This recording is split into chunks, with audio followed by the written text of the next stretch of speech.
This is Dr. Baldwin. Gail! Thank God I caught you. It's Kevin. Kevin, are you all right? No, I'm not. I need to have a session. What happened? Well, a noose was found in my car.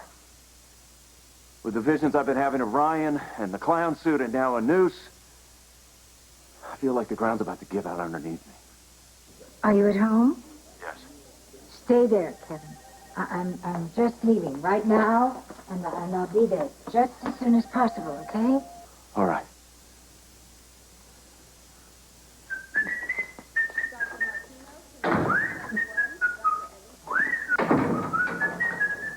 Hey!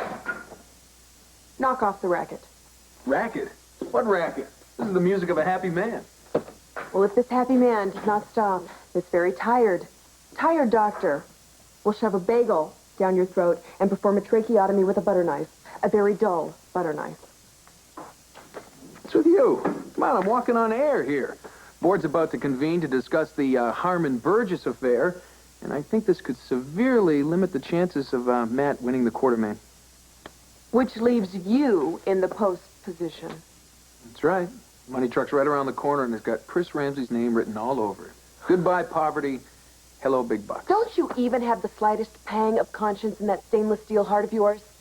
You're messing up Matt and Ellen's careers. Moi? Hey, I didn't beg them to get naked and do the mattress mambo when it's against hospital policy. That was all they're doing. I just took a few snapshots for the family album.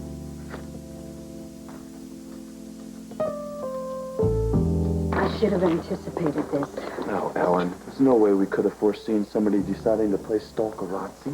Matt, I knew it was wrong to get involved with you while I was your supervisor. You know, before we got together, as you put it, you were on your way to San Diego to start another job. Justifications don't make it any better. I have put both our careers in jeopardy. You can be angry at yourself all you want, Ellen, but don't ask me to. How can I be angry at the fact that we got together? The only person I'm angry at is the person who did this to us. Ellen, the board is ready for you now.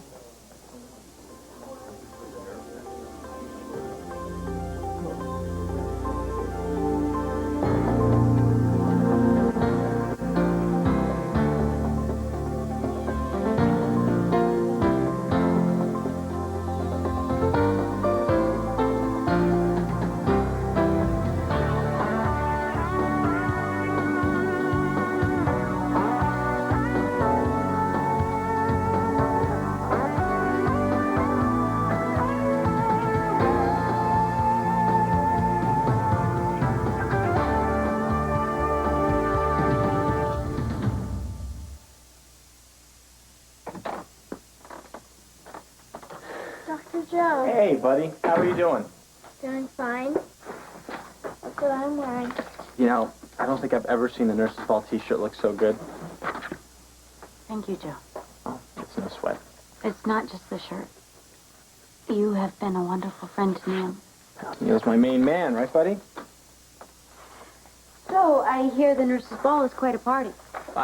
Actually, it's a fundraiser for AIDS research. But yeah, it's a pretty good party. There's good food, good music. Is it as exciting as everyone around here makes it out to be? Yeah, it will be for me this year. Karen's performing, and they're also announcing the Quartermain residency, so... Sounds like the place to be on Friday. Okay, how come I'm the bad guy for sabotaging Matt, but it's okay for you to terrorize Lucy Coe to within an inch of her life? Because Matt is only your competition for the Quartermain. Lucy Coe, on the other hand, is trying to put me in prison for murder. Well, if you're innocent, how's she going to manage that? Do you remember the bracelet that Scott gave me that I lost? Clasp was broken. Yeah, it was the same day Devlin was whacked. Scott found my bracelet next to Devlin's dead body. Well. You obviously needed that alibi more than I thought you did. I didn't kill Devlin. So how does Lucy Coe fit in all this? Lucy found out about this, and she ran as fast as her little toothpick legs could carry her straight to Garcia. Simple solution. You lose the bracelet and call Lucy a liar. No, I tried. I tossed the bracelet into the harbor, but Garcia saw me, and he dredged the harbor. Wild guess. Garcia found it. Bingo. Boy, I just hope he doesn't find any blood on it. I scrubbed that thing so hard. Eve, we both took chemistry. Organic trace evidence is almost impossible to destroy. Yeah. Thanks for the comforting thought, Chris. Well, there's no point in deluding yourself. It's better to be prepared. So, what do you got a plan now to get even with Lucy? Well, I have managed to wrangle my way into being Lucy Coe's dresser for the nurses' ball. I thought she already caught you downsizing her clothes. I have an even better plan. Lucy takes these soirees very seriously, so she's bound to be a bundle of nerves, right? Well, I will reduce Lucy Coe to a whimpering pile of spandex in front of the whole town. Lucy Coe is trying to put you behind bars for the rest of your life, and all you're going to do is embarrass her? Ooh. I may have something else up my sleeve. Well, it must be pretty diabolical if you're not even going to tell me. Just don't leave any bloody fingerprints. Okay, I have to get going. The board is about to nail Matt Nellen, and I certainly don't want to be late.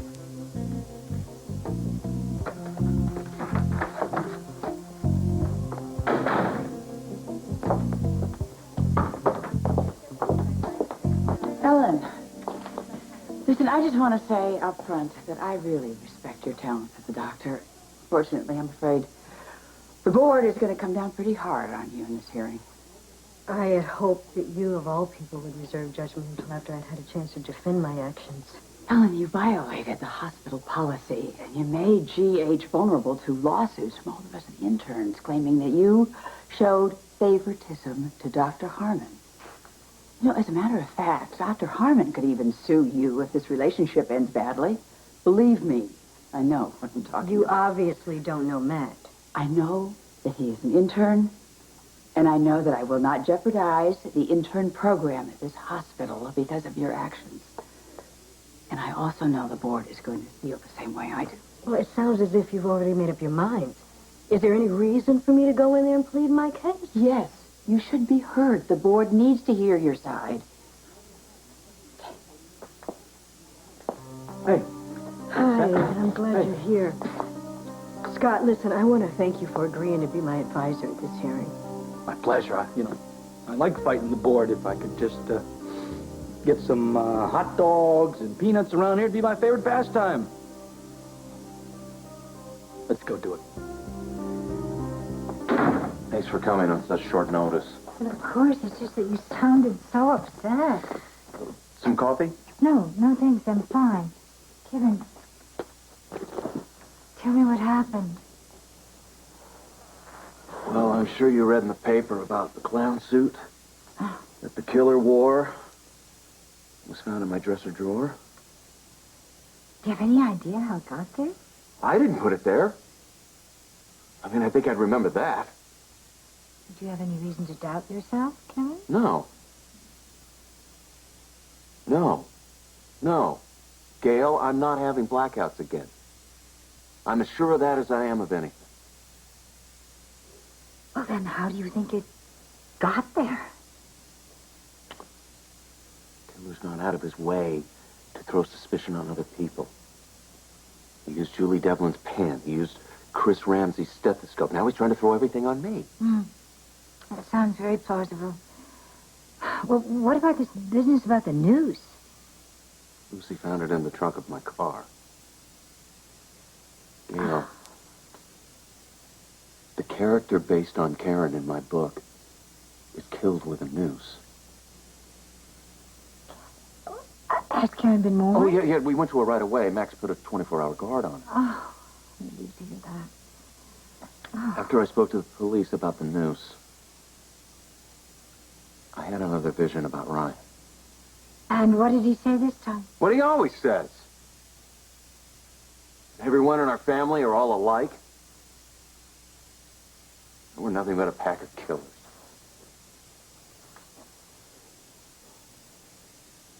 Kevin, have you ever told Victor about these visions of Ryan? Gail, the fact that I'm having hallucinations isn't something I want to broadcast. But you have already confronted your father with very difficult issues. Why are you holding this back? Maybe because he's told me that I'm already a killer. That Ryan and I killed his mistress 30 years ago on Jasmine Island. And yet you have never been to the police on Jasmine Island about what you know of this woman's death. What is stopping you? Well, when the killing started here, I didn't want to take it further. I thought I was protecting Victor. Is he the only one you're trying to protect? Ryan says I'm covering for myself. Do you think that's true? I don't know. I can't answer that question until I know what Ryan is really trying to tell me. We really killed that woman all those years ago.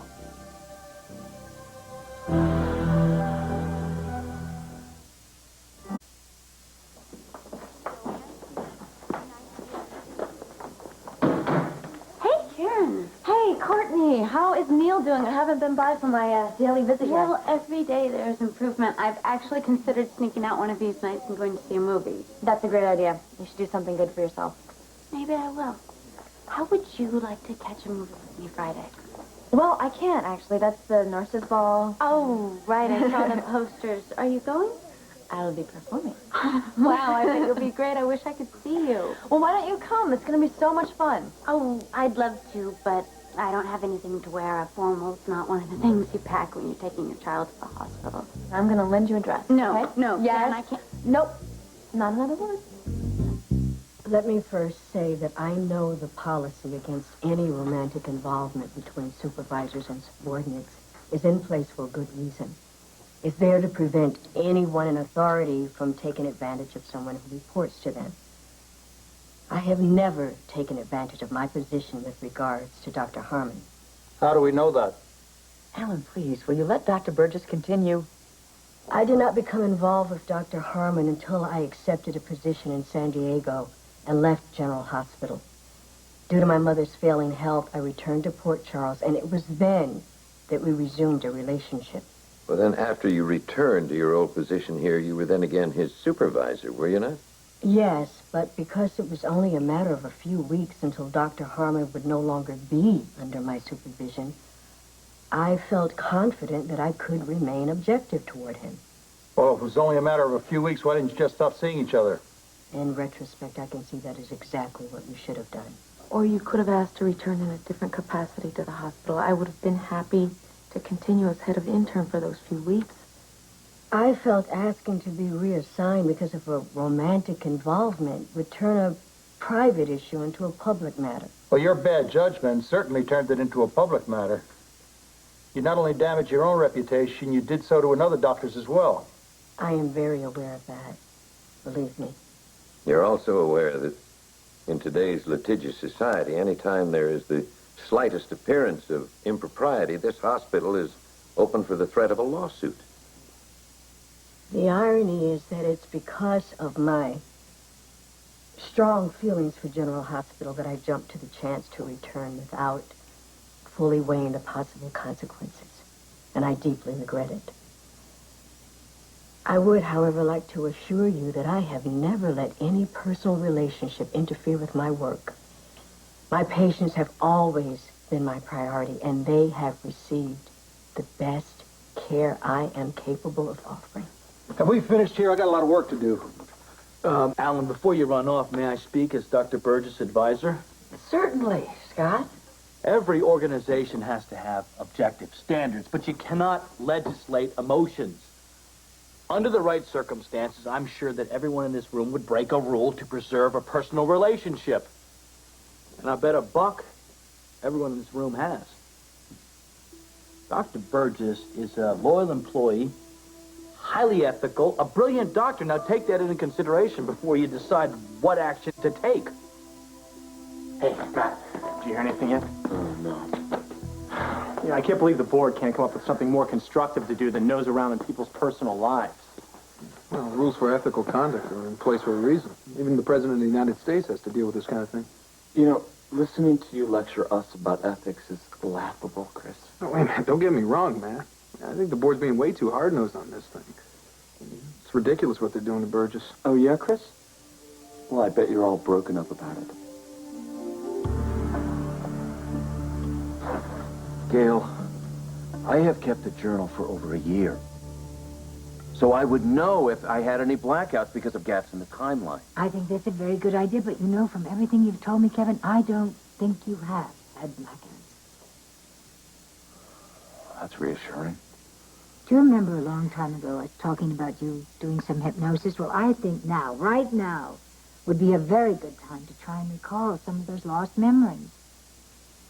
It's probably the only way I'll know the truth about what happened at that picnic. Let's do it. Good boy. Lie down.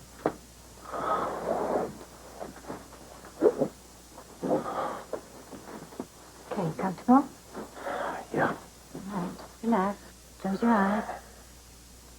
Okay, just want you to concentrate on your breathing. Very deep, slow, nice breathing. Think of some warm sensations starting at your feet, moving up into your legs, stopping at your knees, and breathe. Slowly breathe.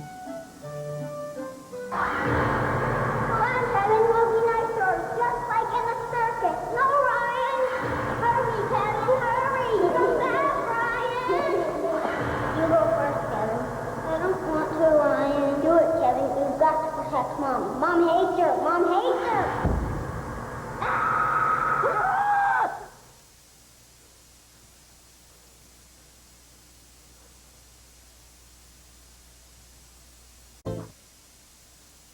We have taken into account the fact that you are an excellent physician and that your breach of policy was only for a short time with somewhat extenuating circumstances. But the board is unanimous in its opinion that this incident cannot be taken lightly. Therefore, we have decided that you may remain here at General Hospital with a written reprimand in your file. And the board has also decided that you should be removed from your position as chief resident.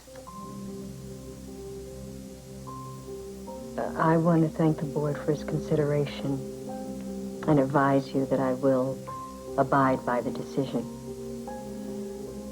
I have one request, however. Yes? The responsibility of this breach lies entirely with me, Dr. Harmon's superior. He does not deserve to have this incident negatively impact his career. It would be unfair if his chances of the Quartermain residency are jeopardized because of my error in judgment. Your request is duly noted. And I think our business is done here.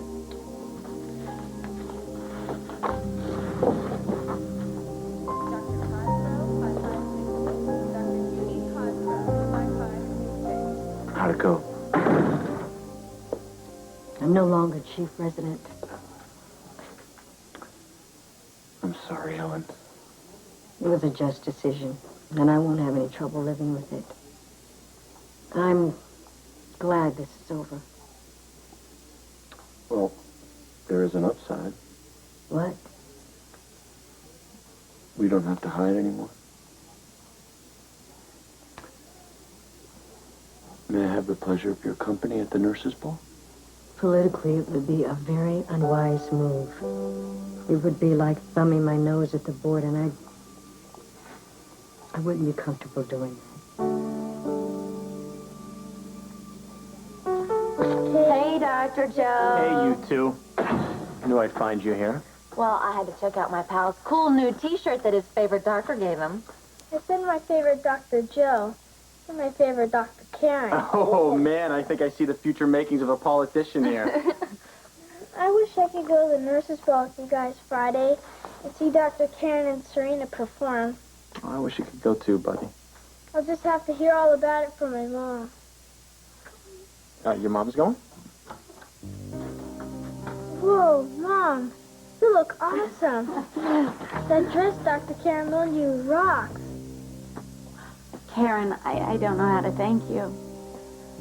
Well, it looks like we're all going to the nurses' ball.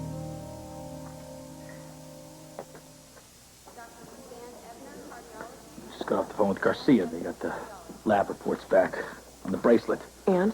There's blood on the bracelet.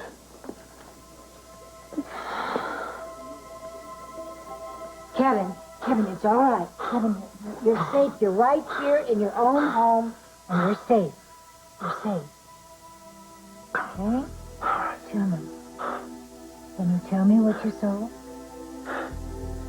Yes. What? What did you see? I saw me. I saw myself. Ryan was right. I am just like him, Gail. I killed that woman. I killed that woman on Jasmine Island. I am a murderer.